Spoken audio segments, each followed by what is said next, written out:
రాయ్పూర్లో జరిగిన రెండో టీ20లో టీమిండియా సిక్సర్ల వర్షం కురిపించి న్యూజిలాండ్పై 7 వికెట్ల తేడాతో అద్భుత విజయాన్ని అందుకుంది. మొదట బ్యాటింగ్ చేసిన కివీస్ శాంట్నర్ రచిన్ రవీంద్ర మెరుపులతో 208 పరుగుల భారీ స్కోరు సాధించింది. భారత్ బౌలర్లలో కులదీప్ 2 వికెట్లు తీయగా హర్షదీప్ సింగ్ ధారాళంగా పరుగులు సమర్పించుకున్నాడు.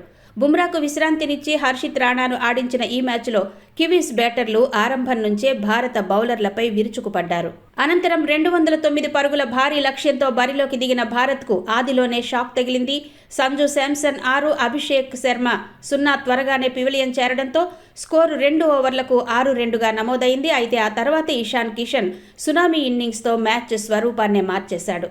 అతనికి కెప్టెన్ సూర్యకుమార్ యాదవ్ జత కలవడంతో కివీస్ బౌలర్లు బెంబేలెత్తిపోయారు. వీరిద్దరూ పోటాపోటీ బౌండరీల వర్షం కురిపించడంతో స్కోర్ బోర్డు రాకెట్ వేగంతో దూసుకెళ్లింది. చివరిలో శివం దూబే కూడా సిక్సర్లతో చెలరేగడంతో భారత్ మరో 28 బంతులు మిగిలి ఉండగానే లక్ష్యాన్ని ఛేదించి చరిత్ర సృష్టించింది. టీ20 చరిత్రలో 200 పైచిలుకు పరుగుల లక్ష్యాన్ని అత్యంత వేగంగా సాధించిన జట్టుగా భారత్ ప్రపంచ రికార్డు నెలకొల్పింది. ఈ విజయంతో 5 మ్యాచ్ల సిరీస్లో భారత్ 2-0 ఆధిక్యంలో నిలిచింది. ఇరు జట్ల మధ్య మూడో టీ20 ఆదివారం జరగనుంది.